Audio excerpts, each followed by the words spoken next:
Hi, everyone. I've been looking at you from the back. It's kind of bizarre, for quite some time now. Much better this way. Okay. Well, if you're all ready, I think we're ready to get started.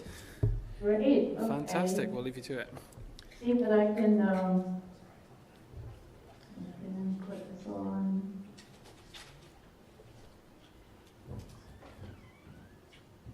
Share screen. Okay, so I hope you can see my screen in a minute. Oh, we can see yes. ourselves. Perfect. Can you see my screen? Yes, we can. That's lovely. Oh, okay. Okay, great. So, assuming that you can hear and see and everything, I have a bit of an echo in the back. I'm not sure what that is. Some kind of noise in the background. So what I'll do, hello, I'll just mute the microphone on our end. Okay, yeah, that could help. And then, I don't know, Mark Campbell, you're at the back now, so if you want to unmute when it comes to question time, perhaps, I'm just going to mute the mic. When it's question time, there we go. So I'm going to silence us now, so there we go. Okay, great. Wonderful. So, first of all, thank you very much for having me in your midst, albeit virtually. I feel privileged and honored to have been invited to speak here.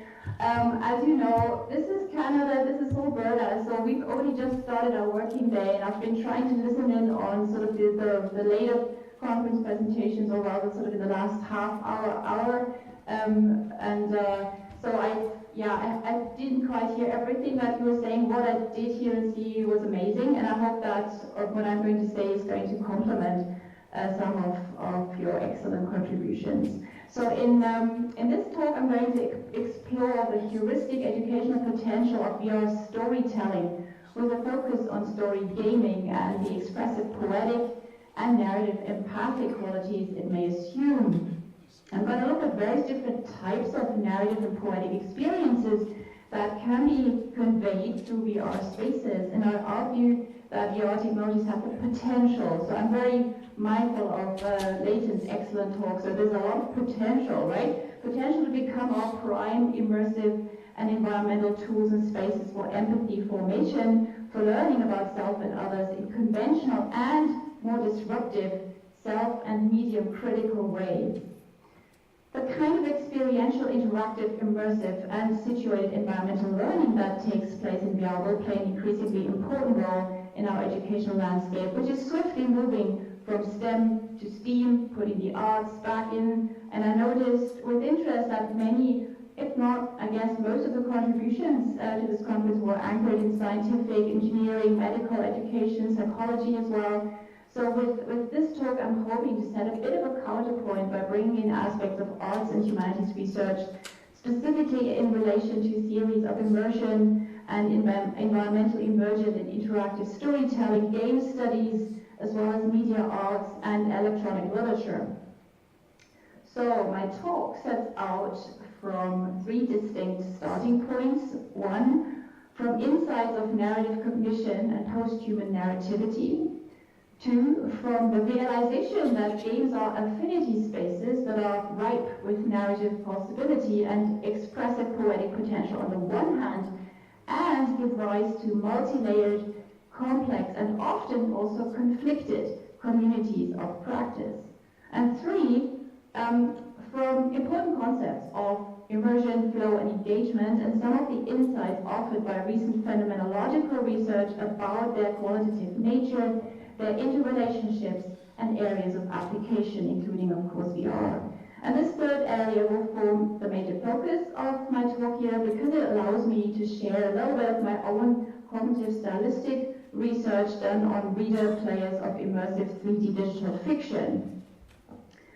So cognitive scientists broadly agree that narrative pervades human experience, that narrative phenomena are essentially ubiquitous, and human cognition and narrative are closely related, not just in terms of stories being used as a form of communication, but, and that's a quote from Leon, as a concrete underlying topology of memory. And it's a quintessential experiential sense-making mechanism that goes way beyond literary forms of narrative expression. In other words, as human beings, we understand our own subjectivities, identities, and biographies, as well as those of others in terms of stories, as sequences of events that selectively frame our understanding of life's trajectories and how they need to be contextualized and interpreted in terms of how they shape who we are. Hence, being exposed to the stories of other people who we might never meet in real life, or who we might even consciously or subconsciously avoid engaging with, and whose experiences and existential situations are radically different from ours, is key to broadening our horizons, to growing our ability to empathize and relate, and not least to becoming more human, as Chris Mork puts it in a recent TED Talk. Chris Mork is a prominent media and especially digital interactive media artist. Having said all that, we live in an age of post-human sensibility that is shaped by an acute and growing awareness of the catastrophic planetary and physiological repercussions of the looming post-Anthropocene.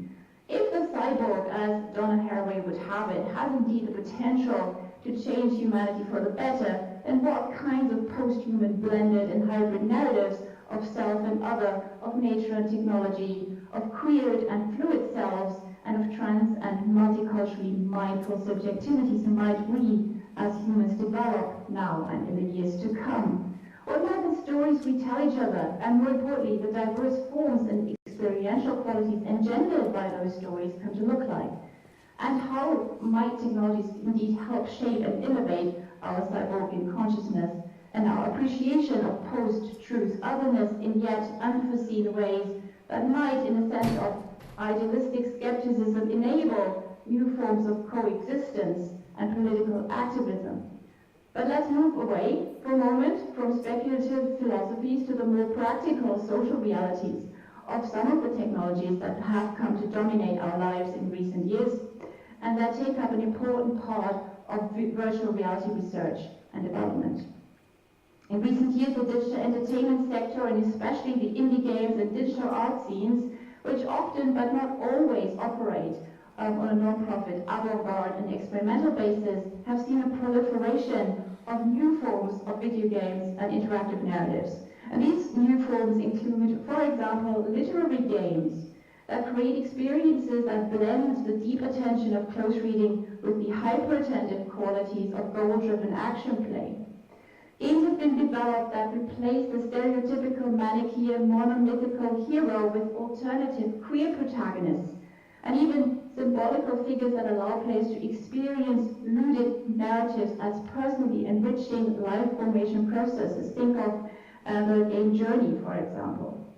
Games have been developed that allow us to experience and empathize with cultures other than our own, including indigenous games. Think of Never Alone or Thunderbird Strike.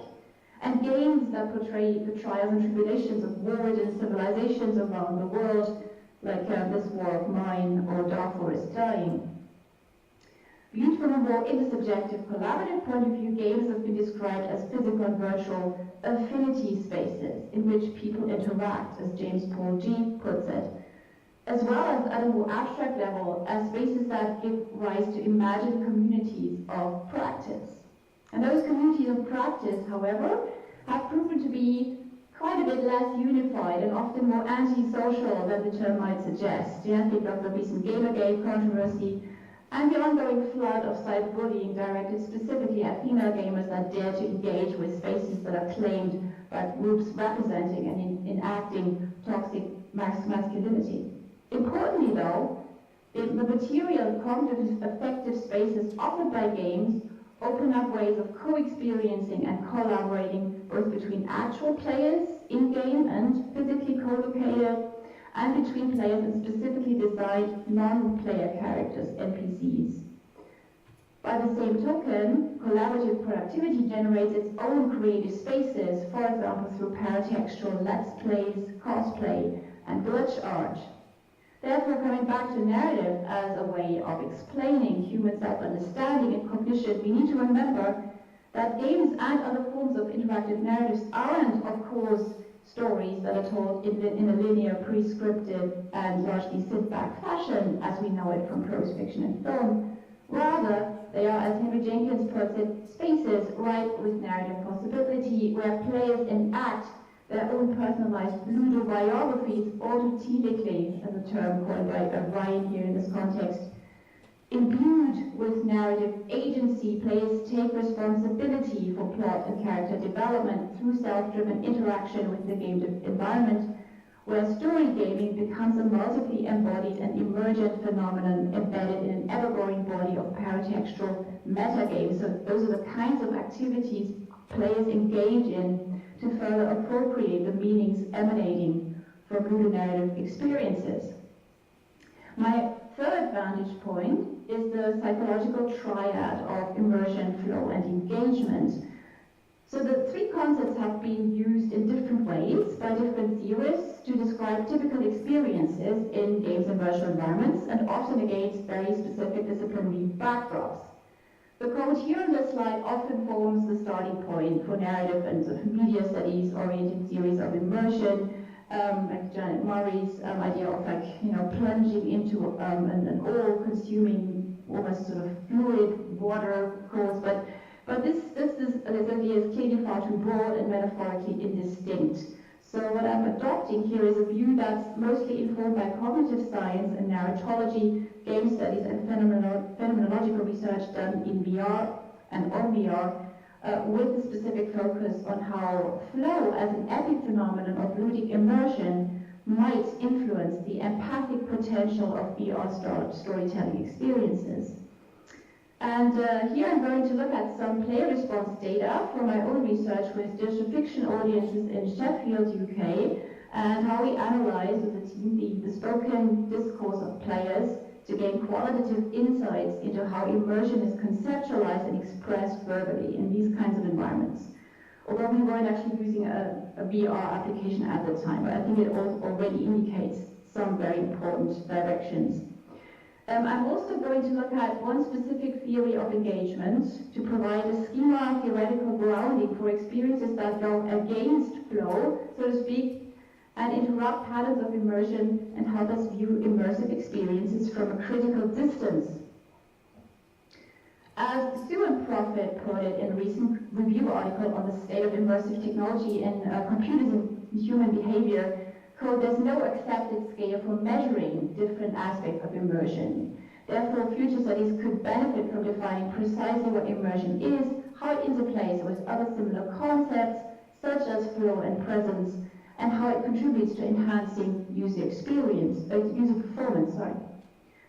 So while I won't be able to address all these issues, I'm going to shed some selective light on what immersion is, how it breaks into composite elements, how these elements were perceived phenomenologically by participants in our qualitative study, and how it relates to flow and empathy. So as Lombard and Ditton propose, an important distinction has to be made between so-called perceptual or sensory immersion on the one hand and psychological immersion on the other.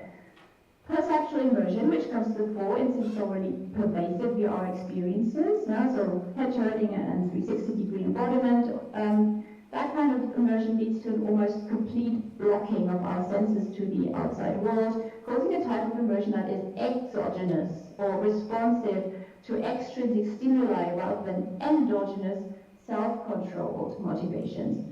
So in immersive VR experiences, perceptual immersion is paired with psychological immersion, which is user-driven and can be described, as Jan Noel Toll and Marie Ryan put it, as the shift of attention to elements and aspects of the game or virtual narrative, and at the same time, quote, the cognitive construction of situation models of certain parts of the game. So what happens is that the player's consciousness recenters itself, it relocates into another world. And there are elements in the game that trigger this shift and construction, but simultaneously we can also look at spoken player utterances to trace the ways in which these shifts happen or are reflected linguistically. There are various typologies of immersion, or immersive categories, and for this paper I'm drawing mostly on Ryan's triad of spatiotemporal, temporal, and emotional, and Toll's the game-specific categories of spatial, ludic, narrative, and social immersion. So Ryan's temporal and emotional immersion are kind of embedded or conflated in Tone's narrative immersion. They're more distinctive. So spatiotemporal or spatial in Tone's theory immersion is attention directed to the spatial environment of the game world that is key to navigating the environment and interacting with its props and settings. So, and here it's important to realize that, of course, the temporal is always part of the spatial, as space can only be experienced through time. Temporal immersion is the kind of suspense a player or reader perceives in relation to events that might happen in the future, and they're curious about, so who's done it, or who's going to get killed in the end or something. Towards the category of ludic immersion, then is the kind of attention we direct to our interactions in the game world, including obstacle removal and enemy action. According to Tone, and that's interesting, flow is kind of the same as ludic immersion. I personally disagree a little. I think it's a little bit stronger than ludic immersion, or let's put it that way, a very strong form of it, because it centers around the balance between skills and challenges in the game, and it occurs if an in-game action or the challenges associated with it matches the player's abilities. Social interaction then is attention to other player characters in the game world. So Tone specifically talks about MMOGs, massively multiplayer online games, where we as players have to socialize and communicate effectively in teams and guilds to beat the higher level bosses. And I've skipped one, the yellow one, right? So because this is the important thing, the idea of emotional immersion, which is basically how we relate to other characters in a game. And this is vital to VR experiences because it highlights the extent to which a VR story experience might help us maximize empathy and intersubjective understanding. A great example of how emotional immersion can happen through 360-degree perceptual stimuli is the BBC VR documentary Rewrite a Migrant Story. And here the player is thrown into the heart of the refugee crisis as they join a Syrian family trying to cross the ocean to Greece. And although the player doesn't really have any agency or influence over the plot, we just experienced it as if we were like a little kid just going along with everyone else. And looking around is basically what we can do in terms of agency. And although that's the case, and although the visuals are also, as you can see, kept extremely schematic, of over-accentuated eyes, under-accentuated mouths, or voices in a figurative sense, still the immediacy, or maybe because of this, I don't know, the immediacy of the VR experience is high in affect, and the memory of the experience extremely visceral and lasting. But coming back to theories of immersion, it's important to note that the categories proposed by Ryan and Tone aren't empirically grounded. And in our participant research, we just put them to the test, basically, to see the extent to which they are reflected in players' experiences. And to this end, we also brought in elements of deictic shift theory. So this is a cognitive poetic approach.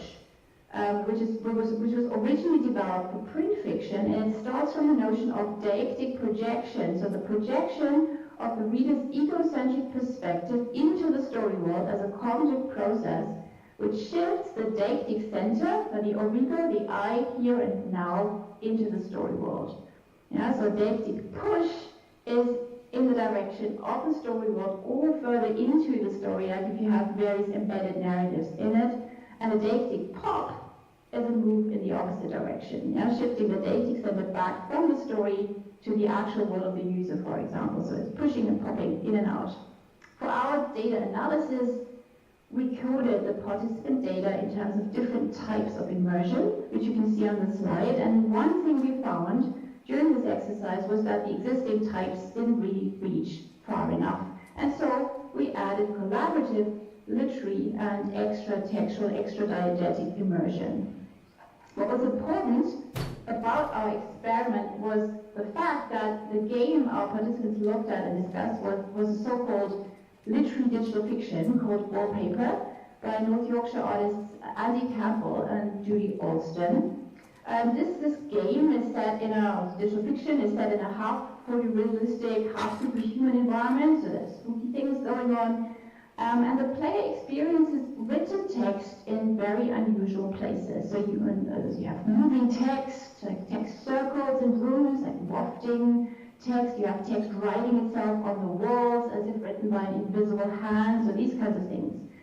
And also, what's also important to note is that this text was set up as an installation. So users experienced it as a public exhibit that could A, be co-experienced with other gallery visitors, and B, that integrated sensory stimuli from the outside world, willy-nilly, of the building in which the gallery was housed. And hence we felt we had to introduce the extra textual element of immersion. Because especially sound was perceived, like sound that was going on elsewhere in the building was perceived as immersive and part of the diegetic experience, the story experience. So by the way, the artists are currently working on a VR version of this, so watch out. I think they exhibited a prototype in Wakefield a couple of years back, so they're developing this further.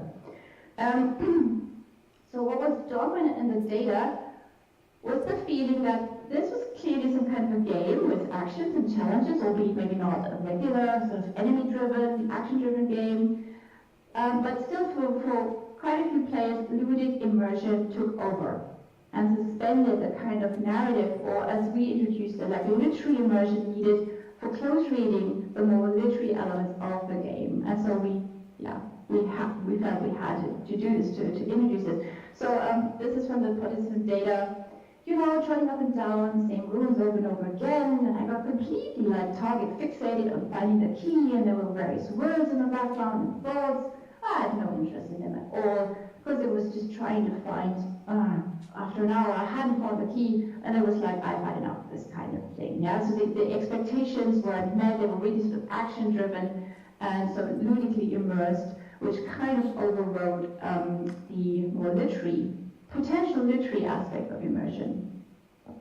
We also found that different elements in the game world can cause temporary pushes and pops between different types of immersion, which therefore seem less stable than others. So here in this code, we can see that the players struggle to maintain emotional immersion, like empathy, with the player character, who was perceived more like a ludic shell, like a vehicle of interaction, rather than a rounded character. So I didn't really feel it was through his eyes, because it just felt like a camera following things around rather than as if you were looking. Yeah, so I don't know about the story that's based around him exploring. You pick up on the environment, but his reaction is really neutral. So there are shifting degrees of empathy with this character, especially as a player becomes more active and interactive, or maybe even sometimes wanting to do different things from what the implied intentional character would want to do. Yeah, so there were shifts and fluctuations. So this, I've only been able to show you a very, very small snapshot of the data, but in a nutshell, what it suggests is that immersion isn't a totalizing experience. Rather, individual and combined immersive layers take over from each other and cancel each other out quite regularly. And we've therefore proposed the idea of a switchboard metaphor to conceive of immersion and its shifting degrees of subtype activation. Yeah, and this, I mean, the non-holistic nature of immersion has been confirmed by more quantitative studies. Also, that it's very subjective. You know, the degree to which people can be immersed in different ways and in different types of immersion is highly subject specific. That has to be borne in mind in game design, VR game design as well. So an interesting complementary insight, especially in relation to VR, is given by an audience research study performed by Dong-Yi Shin.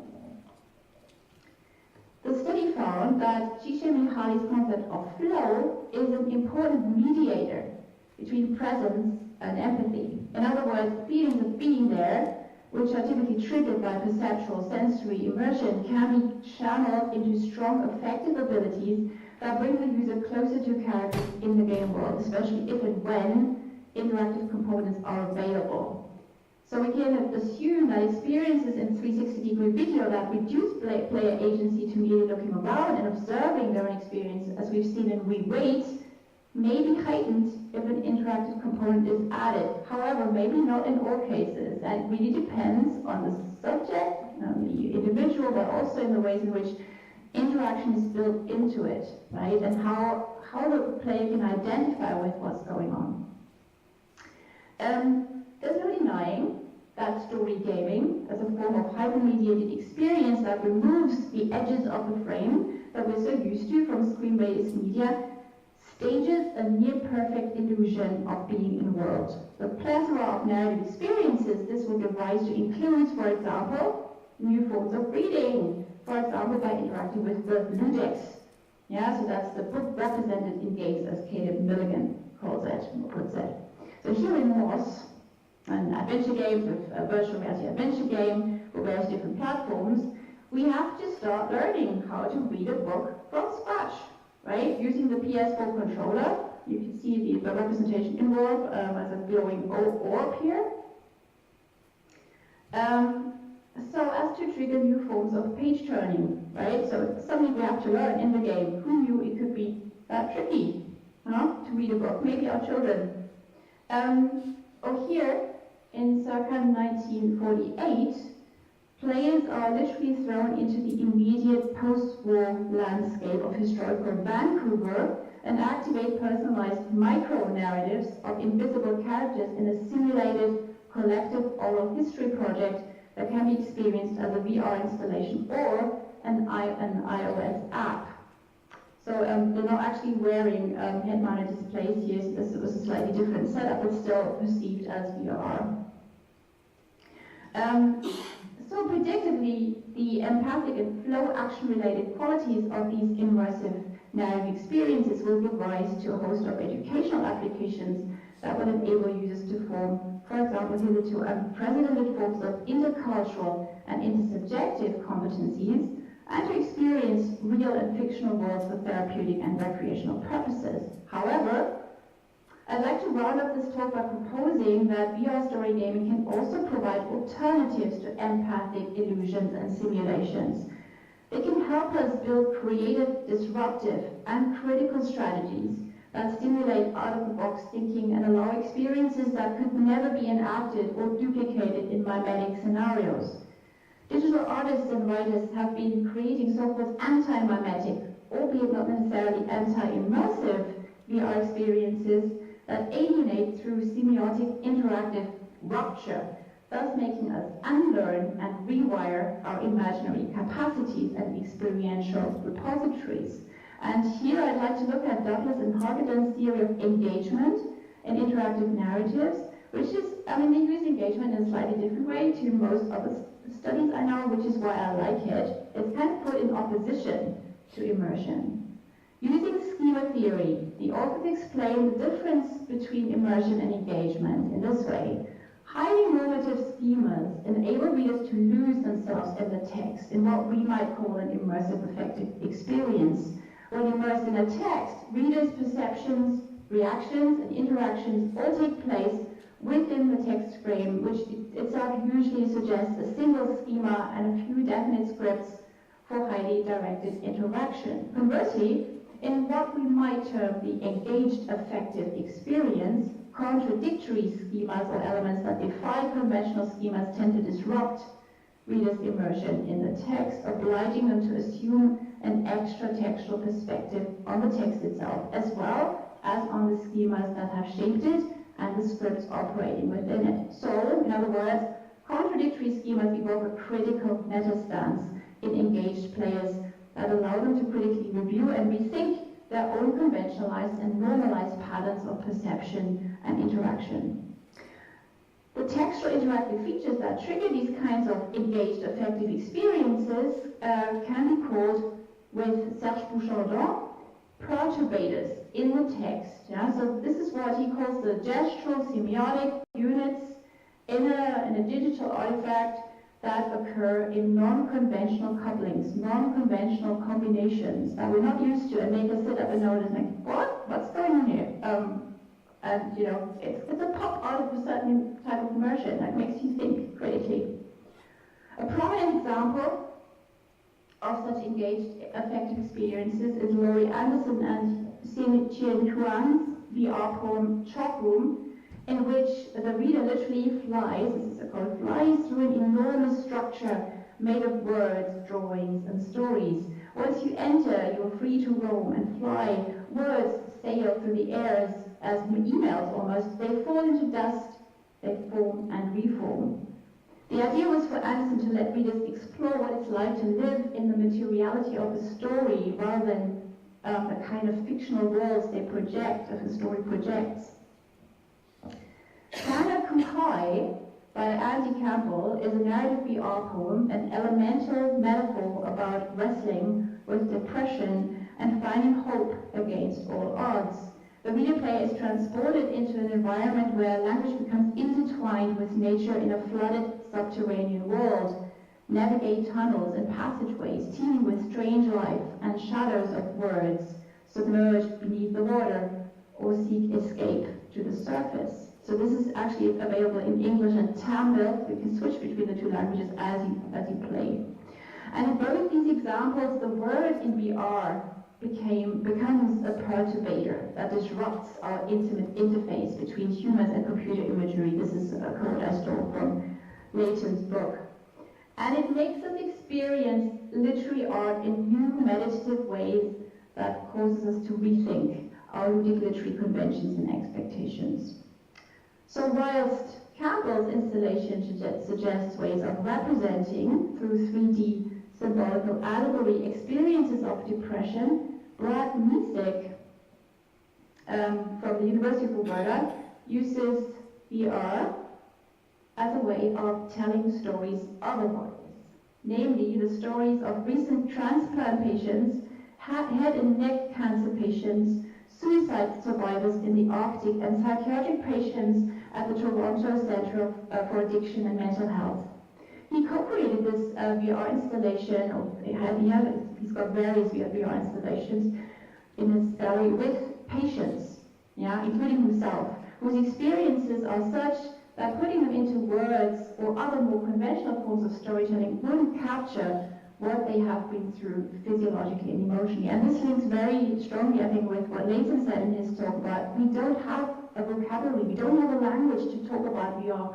Well, there isn't one, and there may never be one to really express what's going on there, and that's why we need it as an expressive form to complement other forms of narrativity.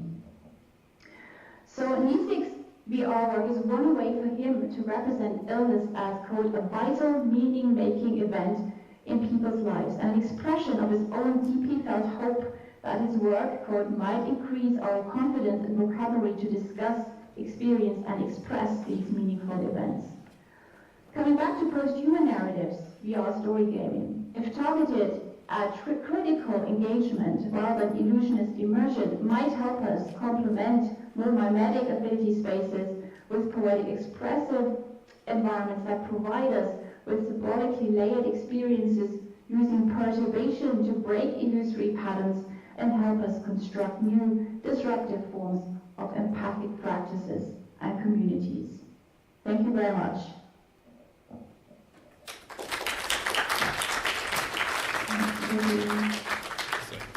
Can't hear you guys yet, but in a minute I'm sure. Sorry, and maybe you can ask everyone to give which call round of applause again, because she wouldn't be able to hear it first time. Thank you. Okay. So, does I'm not sure how this is what the range on this mic is, so I probably have to repeat the question if I'd ask anyone for any questions. Do you guys questions you have for Astrid? Anyone? Can you see that so I can put the reference? Sorry, do that. So you're going to see. Oh, Astrid, can you switch back to your or turn the screen sharing off and switch back to your camera? Yeah, let me see where. So I'll just keep. Yeah, I'll get to. Yeah, you can see the others, and Okay. I'll just stand over here. Excellent. Okay. Right. Does anyone have any questions for Astrid about this? Talk? Okay. Let me just check and see if there's anyone in the Sansa space.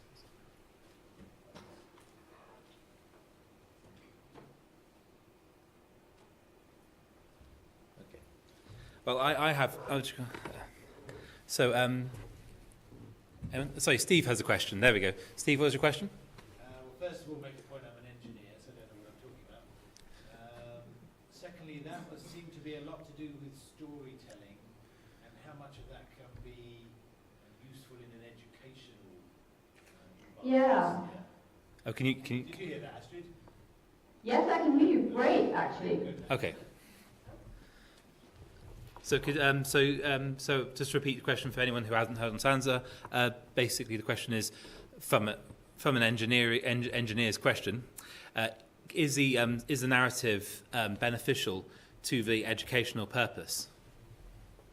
Yeah. Oh, yeah. I mean, narrative is such a broad term, and I hope I've brought across. Oh God, there's a lot of echo, but I hope you can hear me. I've got across the idea that it could be a prime, or it is a prime means of engaging readers, players, users in highly empathic experiences, and this will help form certain ways of relationships that were never ever available or possible before. So if I just think back to my experience of We Wait, which is not as realistic as some other applications that have been done on Syrian refugees in VR, I was so terribly moved by that. It still sticks, and that was like 6 months ago. And so I think you can build a lot of understanding in people by fairly, rudimentary means of VR. And then the other thing is like that I dealt with towards the end, new forms of experiencing space and embodiment, disembodiment. So the installation that I was talking about by Brad Niesick, it's really something that is almost like being in a dream, like a nightmare, where a lot of different surreal and incoherent ideas and impressions are coming together that can't be expressed in words. And so VR becomes a form of storytelling in unforeseen ways that still get across certain feelings. Like if, as a patient, if you've just been diagnosed with brain cancer, or if you've just come out of a head surgery or something like that, for those patients that he worked with, it felt like they were literally falling apart, and he was trying to capture that in VR 3D imagery and the kind of spatial experience that you feel you are in when you are in a hospital room and the world literally seems to be falling apart. Your identity seems to be falling apart. So how can we tell these stories without, only just scratching the surface of what the experience was really like? So those are the kinds of education in a very, fluid sense and very subjective, very individualized sense that storytelling in VR can provide. I hope I answered that question. Okay. Yeah.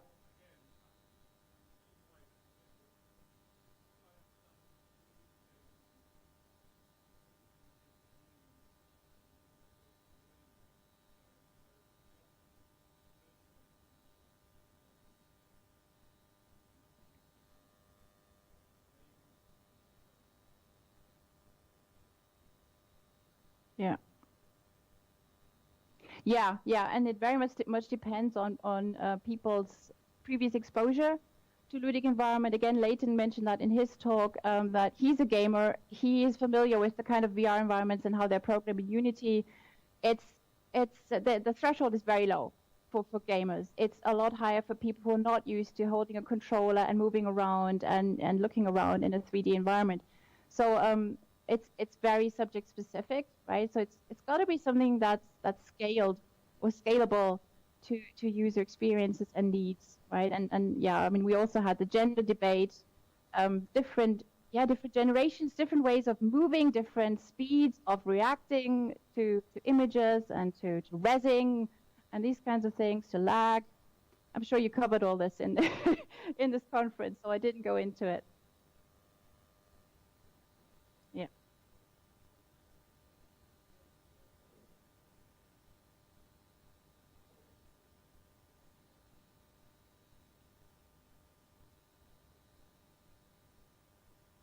Yeah, and it's becoming blurrier and blurrier every day, isn't it?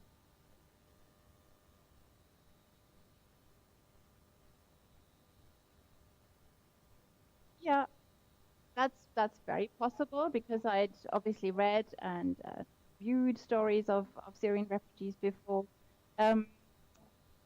I think a lot of it can be that, of course, the characters themselves are fictional. And they're also very crudely drawn. They're not, you don't learn much about their names and where they came from, their characters. But still, maybe because you know so much about what's been going on, but more from a, journalistic, more factual perspective, that's a wonderful way of really learning to be in this kind of world. Or not learning, but learning how to empathize and to feel a lot more authentically what it may be like, And so yeah, as storytelling to me is always a way of blending the real world with the fictional world.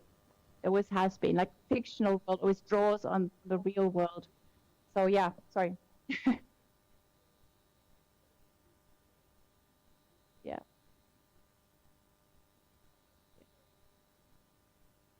Yeah.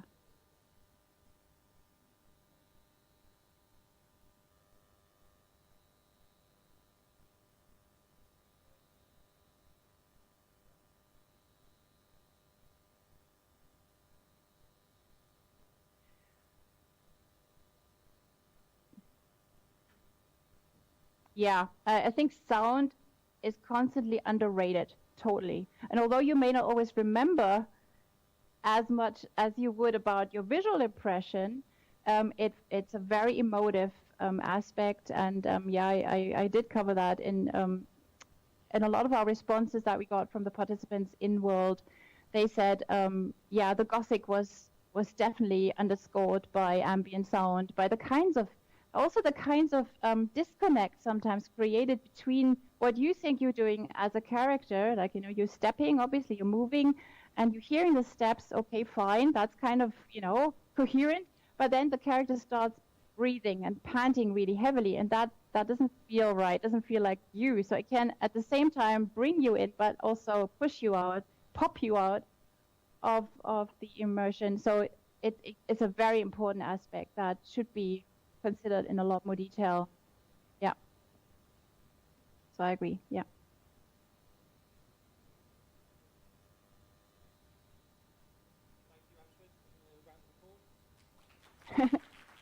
Thank you very much.